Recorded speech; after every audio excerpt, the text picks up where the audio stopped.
আসসালামু আলাইকুম। মানেন বা না মানেন পাকিস্তানের চেয়ে বর্তমানে বাংলাদেশ ভালো। বাংলাদেশই ভালো। পাকিস্তানের যে অবস্থা সেই অবস্থায় আপনাকে না আশা দেবে না ভরসা দেবে। কিন্তু বাংলাদেশ একটা আশা দেবে। হয়তো হাড্ডাহাড্ডি ফাইট করবে নতুবা হেরে যাবে। আবার জয়ও পেয়ে যাবে। বর্তমান পজিশনের ভিত্তিতে বর্তমান খেলা যেভাবে খেলা দেখলাম সেই খেলার আলোকে বলা যায় যে পাকিস্তানের চেয়ে বাংলাদেশ অনেক বেটার। এখন বাংলাদেশের একটা সুযোগ চ্যাম্পিয়ন্স ট্রফির সেমিফাইনালে যাওয়ার। যদি কোনো রকম কালকে নিউজিল্যান্ডকে হারাইয়া দেয় তাইলেই শেষ হয়ে গেছে। বাট পাকিস্তানিদের জন্য আসলে ব্যাড লাক, দুঃখ লাগে যে আসলে চ্যাম্পিয়ন্স ট্রফি তাদের দেশে আয়োজন তারা করছে কিন্তু সেখানে তারা তাদের শতভাগটাও দিতে পারলো না। নিজস্ব মাটিতে তারা নিউজিল্যান্ডের কাছে ডবল ধুলাই হলো, আবার দুবাইয়ে এসে পাকিস্তান ইন্ডিয়ার কাছেও হারলো। এটা আসলে পাকিস্তানি ফ্যান হিসাবে পাকিস্তানি যারা খেলা দেখেন তারা আসলে অবাক হয়েছেন পাকিস্তানের এই পারফরম্যান্সে।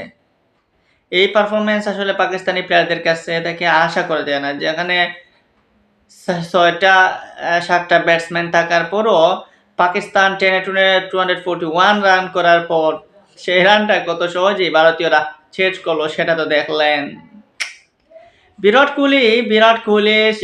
কোহলি বলেছিলেন অনেকে যে হারিয়ে যেতে হয়তো যাচ্ছেন, হারিয়ে যাবেন, কিন্তু সেই বিরাট কোহলি আবারও করলেন সেঞ্চুরি, যেখানে ইন্ডিয়ার জয়ের জন্য প্রয়োজন 2 রান এবং বিরাট কোহলির সেঞ্চুরির জন্য প্রয়োজন 4 রান। ঠিক তখন বিরাট কোহলি 4 মারিয়ে সেঞ্চুরি আদায় করলেন, সাথে ভারতের জয়টাও নিশ্চিত করলেন। তো এবার আসি বাংলাদেশ কিভাবে পাকিস্তানের চেয়ে বেটার দল, ভালো দল সেটা নিয়ে। এই মুহূর্তে পাকিস্তানের যে bowling line up, Shaheen Shah Afridi বেদরম পিটুনে খান সবচেয়ে খরুচে বোলার বলা যায় এই চ্যাম্পিয়ন্স ট্রফির। এইরকম বোলিং আসলে শাহিন শাহ আফ্রিদি তার নামের মতো, যেভাবে তার নাম সেই নামের মতো তিনি কিছুই করতে পারেন নাই। তাদের যে বোলিং, হারিস রৌফ, নাসিম শাহ, শাহিন শাহ আফ্রিদি, তাদের যে নির্মিষ বোলিং, সেই বোলিংয়ের চেয়ে আমাদের যে পেজ অ্যাটাক অনেক বেটার। সেটা দেখবেন পাকিস্তান এবং বাংলাদেশের ম্যাচে দেখতে পারবেন যে বাংলাদেশ নাকি পাকিস্তানের পেজ অ্যাটাক বেটার। সো এই পেজ অ্যাটাকের দিক থেকেও শুধু বাংলাদেশ এগিয়ে তা নয়, ব্যাটিংয়ের দিক থেকেও আমি মনে করি বাংলাদেশ পাকিস্তানের চেয়ে এগিয়ে। ইন্ডিয়ার সাথে আমরা যখন খেলি তখন ৩৫ রানে ৫ উইকেট ছিল। সেখান থেকে আমরা বড় একটা পার্টনারশিপ করে লাস্ট পর্যন্ত ২২০ রানে যাই। 100/50+ পার্টনারশিপ করে আমাদের তাওহিদ হৃদয় এবং জাকের আলী। এই জায়গায় যদি পাকিস্তান হতো, ৩৫ রানে যদি ৫টা পাকিস্তানের পড়তো তাহলে বুঝেন পাকিস্তানের কি হাল হতো।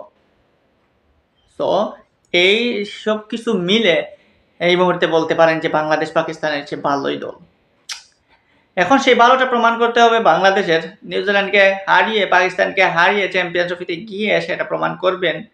বাট আশা করি বাংলাদেশ সেই কাজ খুব সহজে করে যাবে।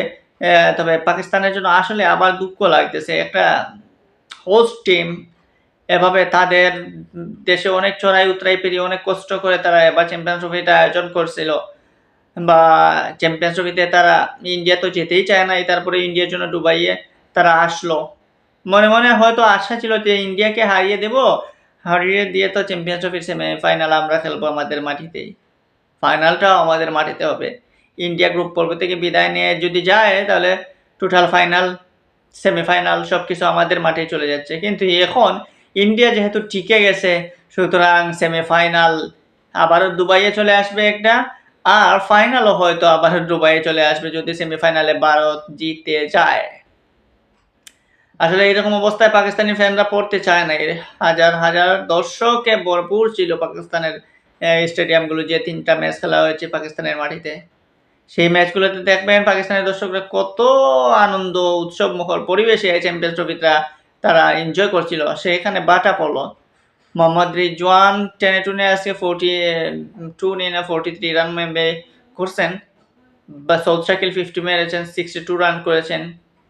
ফখর জামান ইনজুরিতে পড়ে যাওয়ার ফলে ইমামুল হক আসলেন। এসে কি হলো, যে লাও সেই কদু সেই কুস্তিল শাহ।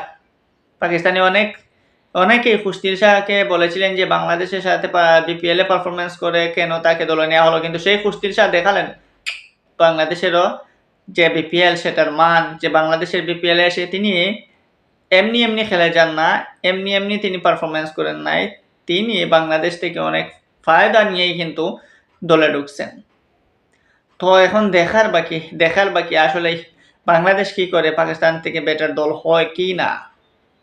তো বর্তমান পরিস্থিতি, পজিশন, অবস্থান সবকিছু বলে যে পাকিস্তানের আসলে কি হয়েছে আল্লাহ জানে। এখন পাকিস্তানের একমাত্র আশা বাংলাদেশ। বাংলাদেশ যদি নিউজিল্যান্ডকে হারিয়ে দেয় এবং পাকিস্তান যদি বাংলাদেশকে বিশাল বড় ব্যবধানে হারাতে পারে, তাহলে হয়তো পাকিস্তানের আশা বাঁচবে, নতুবা পাকিস্তানের আশা আর নাই। এখন শুধু হতাশা। সেটাই এখন অপেক্ষা করুন, দেখুন কি হয়।